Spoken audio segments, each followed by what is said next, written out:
Hola, ¿qué tal? Muy buenas noches a todos, compañeros. El día de hoy a mí me tocó exponer lo que es el sujeto pasivo en la materia de Derecho Fiscal con nuestra maestra María Bonavía. Empezaré diciendo en mi exposición que en nuestro país solo las personas físicas o morales pueden ser sujetos pasivos de la obligación fiscal, pues solamente ellas están previstas como contribuyentes por el Código Fiscal de la Federación. Dicho esto, vamos a definir lo que es el sujeto pasivo. El sujeto pasivo es un elemento subjetivo de la obligación tributaria que, por imposición de la ley, debe cumplir las obligaciones tributarias materiales y formales, aunque deba repercutir la cuota tributaria a otros obligados. Esto quiere decir que es la persona que, conforme a la ley, debe satisfacer una prestación determinada en favor del fisco, ya sea propia o de un tercero, o bien se trate de una obligación fiscal sustantiva o formal, sin olvidar la existencia de los dos tipos de obligación fiscal. Preferentemente, vamos a comentar los principales aspectos en relación al sujeto pasivo de la obligación fiscal sustantiva, es decir, al contribuyente, por considerar que se trata de la obligación fiscal más importante. ¿En qué consiste? ¿En qué consiste el sujeto pasivo? El sujeto pasivo surge en un vínculo jurídico entre dos partes, como puede ser un contrato, en contraposición a la figura del sujeto activo, que será la persona que tiene derecho a exigir el cumplimiento de la obligación al sujeto pasivo. Esto es en relación con el pago de impuestos y las obligaciones fiscales. Un sujeto pasivo es la persona física o moral sobre la que recae la obligación de pagar impuestos. Es decir, el sujeto pasivo es la persona que genera el hecho económico para que surja la obligación del impuesto. Así, en el ámbito tributario es importante diferenciar las figuras del sujeto pasivo y la del contribuyente, aunque en algunas ocasiones estas figuras coincidan en la misma persona. En otras circunstancias serán personas distintas en función de si se trata de un impuesto directo o indirecto. Entonces vamos a ver esas diferencias. Aquí el sujeto pasivo es la persona, ya sea jurídica o física, es decir, deudora del pago de una obligación tributaria. Esto, para entenderlo mejor, es el individuo realmente obligado frente al Estado, o sea, Hacienda, de que la obligación sea cumplida. Y en el contribuyente es aquel quien realmente paga la deuda tributaria. Por ejemplo, el sujeto pasivo es la empresa que produce el bien o brinda el servicio, y el contribuyente es el consumidor final. El consumidor paga el IVA, pero Hacienda no le preguntará ni lo perseguirá para saber si lo ha hecho.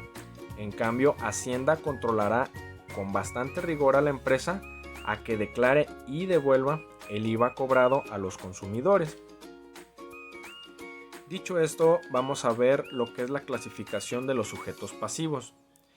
Estos se clasifican en sujetos pasivos por deuda propia en responsabilidad directa, en sujetos pasivos por deuda de carácter mixta, ya sea propia y ajena, esto con responsabilidad directa, en sujetos pasivos en parte por deuda propia, en parte por deuda ajena, esto con responsabilidad parcialmente directa y parte parcialmente solidaria.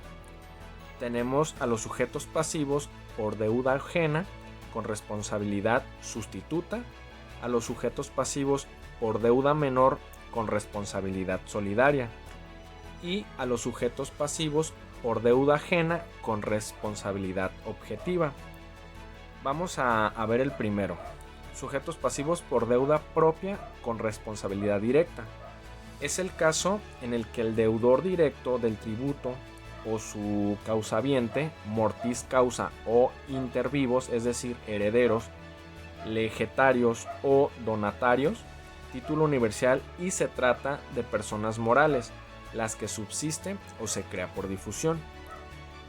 En el segundo, que son los sujetos pasivos por deuda de carácter mixta, propia y ajena, con responsabilidad directa. En este caso, de las personas que conformen a la ley pueden disponer libremente no solo de sus bienes, sino también de los terceros. Por lo tanto, la ley designa como responsable directo a quien tiene una facultad, aunque el hecho generador lo haya realizado el tercero, pues por la disponibilidad de los bienes podrá cubrir el adeudo total.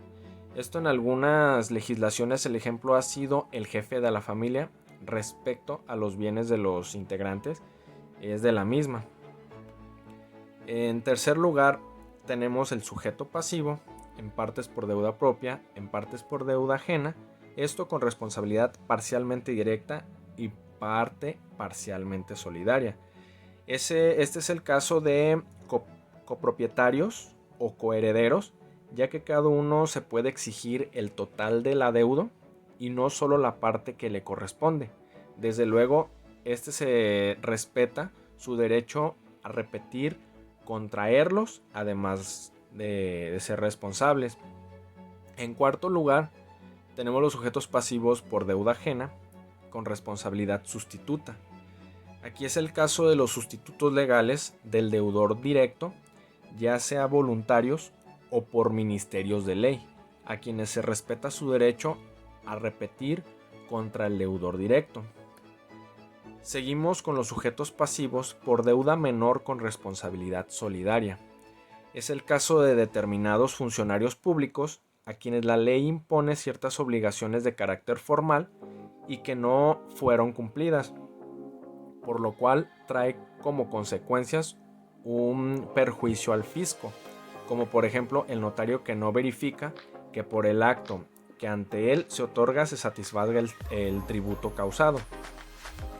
Y en último lugar, los sujetos pasivos por deuda ajena con responsabilidad objetiva. Este es el caso de las personas que adquieren bienes afectos al pago de un tributo que no fue satisfecho en su oportunidad y respecto del cual el bien contribuye o constituye la garantía objetiva. Por ejemplo, la adquisición de un inmueble con adeudos pendientes por conceptos de impuestos predial o territorial. Pasemos a la capacidad del sujeto pasivo. Esto quiere decir la capacidad para ser un sujeto pasivo de la obligación fiscal no se identifica con la capacidad jurídica del derecho privado, pues no son aplicables necesariamente a los principios de la capacidad jurídica que en esta rama del derecho se han elaborado. Por ejemplo, en el derecho privado, la actuación de la persona solo es válida si posee, además de la capacidad de goce que todas tienen, capacidad de ejercicio, y si carece de esta, se le considera incapaz y sus actos no pueden ser jurídicamente eficaces, a no ser que se realicen a través de sus representantes legítimos. En cambio, en el derecho tributario, basta la capacidad de goce para estar en aptitud de ser sujeto pasivo de la obligación fiscal. Es decir, si un incapaz para el derecho privado se coloca en la situación prevista por la ley para que surja la obligación fiscal, esta nacerá válidamente y consiguientemente deberá ser cumplida. Pasemos a la legislación mexicana. En México, solo las personas físicas o morales pueden ser sujeto pasivo de la obligación fiscal. Esto pues solamente ellas están previstas como contribuyentes tanto por el Código Fiscal de la Federación, cuyo artículo primero dispone que las personas físicas y las morales están obligadas a contribuir para los gastos públicos conforme a las leyes fiscales respectivas, como por las leyes específicas que establecen cada uno de los tributos. En el actual Código Fiscal de la Federación no da una definición de sujeto pasivo de la obligación fiscal, como sí la daba el código anterior en su artículo 16, que señalaba que sujeto pasivo de un crédito fiscal es la persona física o moral, mexicana o extranjera, que de acuerdo con las leyes está obligada al pago de una prestación determinada al fisco federal. En el pasado también eran considerados sujetos pasivos las agrupaciones que constituían una unidad económica diversa de las de sus miembros, asimilándolas para su regulación a las personas morales. En la actualidad, esta hipótesis ha sido o ha desaparecido. La ley tributaria mexicana acoge la separación entre titularidad de la deuda y responsabilidad del pago. Por lo tanto, distingue entre deudor o responsable directo y deudor o responsable indirecto. Sin embargo, no define a ninguno de los dos en forma específica.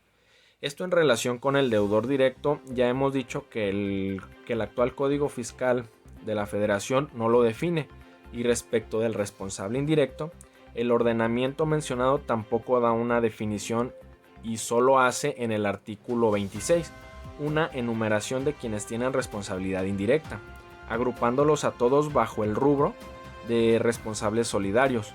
Por tanto, de la interpretación armónica y sistemática de los artículos 1 y 26 del código mencionado, resulta que en México el sujeto pasivo se clasifica en deudor directo y responsable solidario. Consideremos que es criticable la falta de definición del sujeto pasivo, tanto cuando es titular de la deuda como cuando es responsable del pago. O sea, cuando es deudor directo y cuando es deudor indirecto. Como criticable es que el Código Fiscal de la Federación indique que toda responsabilidad del pago es solidaria, pues ello significa ignorar que el origen de la responsabilidad no es siempre el mismo, circunstancia que se puede apreciar de la sola lectura de los casos listados en el artículo 26 del código citado.